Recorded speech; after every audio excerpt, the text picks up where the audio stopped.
he's kind of simultaneously, I think, an overcovered and undercovered player, depending on the circle you're in. Like some people are so nitpicky about him, and some people, they really don't care. They've just given up that he's never going to be a good player. So, Zach, what do you think from what you found and what you wrote?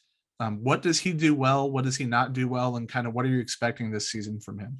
Yeah, let's start with the positive. So I looked at it, and he's very good out of the backfield. I think we knew that coming out of LSU, that he had good hands, was good in space, and that's where it kind of leads. Where it's like when you get him in space, he's elusive. He has great agility. He sidesteps defenders. He ducks defenders. He spin moves. He makes all those different moves to get in and get extra yards.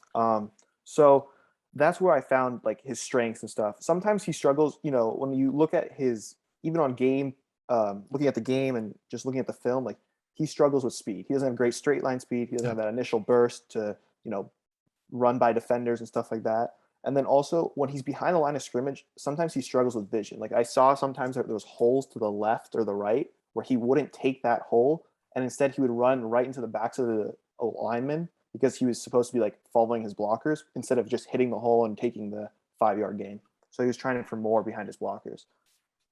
Yeah, and he was so highly touted coming into the NFL. I never really got the contact balance thing. Like I know it was good at LSU, but I was like, this guy, he's like compactly built, but I don't think he's going to be like a bowling ball, like a Kareem Hunt type. And everyone naturally kind of gravitated towards that. Two different statures, two different players, but really the out of the backfield stuff, everyone expected him to come in and just be running Texas routes, running everything out of the backfield, doing really well. Didn't necessarily do that. Still, the Chiefs kind of figuring out where to do that with him and where to implement him. He also just hasn't been healthy enough for a stretch. And he came in, had a high ankle sprain, then had a knee injury, then I think had another ankle or knee, and had the mysterious gallbladder surgery thing ahead of last year. Like he hasn't had a full off season to get healthy, stay healthy, hit the ground running. I think a fire has been lit under his you know what because of Ronald Jones coming in. But also he's not a perfect player. So Zach, what do you think he doesn't do well, and what do you think like he really the Chiefs, if they can, should avoid putting him in like certain positions this year?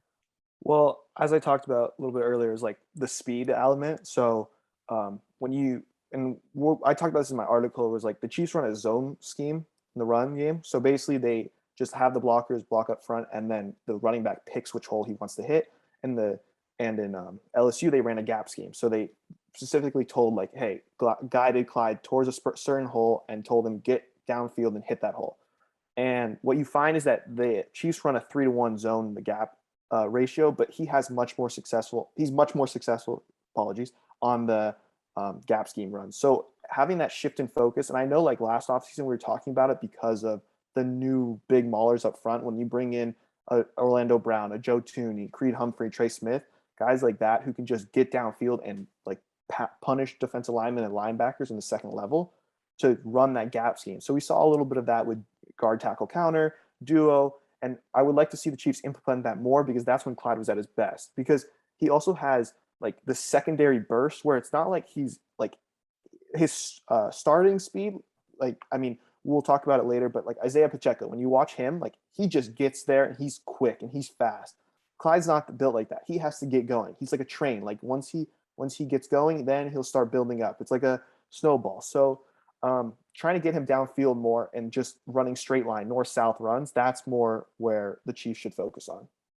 Yeah, I totally agree, man. He not the best athlete in terms of just hitting a hole and bursting through. He is a build up runner. And he's tough. Like he had some tough runs last year. He's not going to shy away from contact or anything.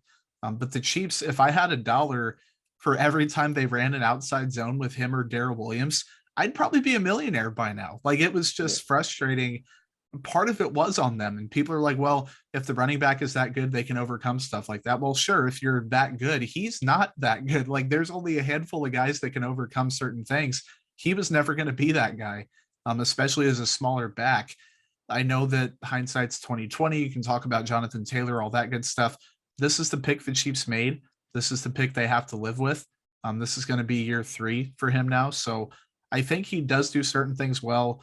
The Chiefs need to lean into that more for sure. It's never going to be like 50-50. I don't think gap. and zone, but they can get closer to it. And then they also have two guys behind him. I guess you could say three, but I think it's going to end up being two. Ronald Jones and Isaiah Pacheco. They are interesting players in their own right. I think Rojo, very poor pass protector, not a good pass catcher. When he's on the field and he gets the ball, it's probably going to be a run play. That's just how it's Yeah. going to go. Isaiah Pacheco, he intrigues me as a pass catcher. I don't really know what he's going to be there, but he blocks very well, very good. He's the best pass protecting back on the team, I think, already. And his running style is really interesting. So, Zach, I don't know what the snap share is going to be. Maybe someone gets hurt and it sorts itself out. I don't know. Behind Clyde, what are you expecting to see? Or like maybe you're secretly a Derek Gore, homer that thinks I'm just gonna give it to you. What do you think the Yeah. whole running back position minus Mike Burton is gonna do in 2021 behind Clyde, or I guess 2022 behind Clyde?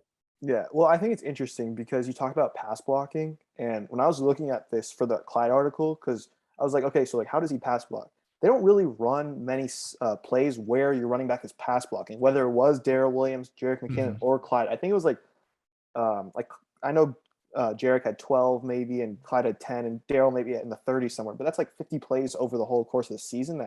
Yeah. So I'm not even worried about Rojo's pass blocking because he's not going to be put in those situations.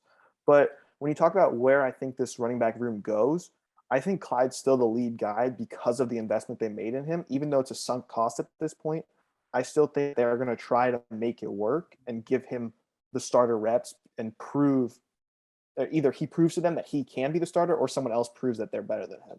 The guy that I'm intrigued by is, I think the same guy that you're intrigued by is Pacheco. I think when they first drafted him, and I know I was going back and forth with Connor, one of our other contributors, that we were talking about Pacheco's like the perfect guy to like go off of like what Clyde brings because Yeah. he brings speed, he brings pass blocking. He's a little bit iffy in the pass game, but he has that upside in the pass game. So that's the guy I wanted in that seventh round when it looked like we were going to take running back, the guy we got, and I'm super excited to see what he does in this offense.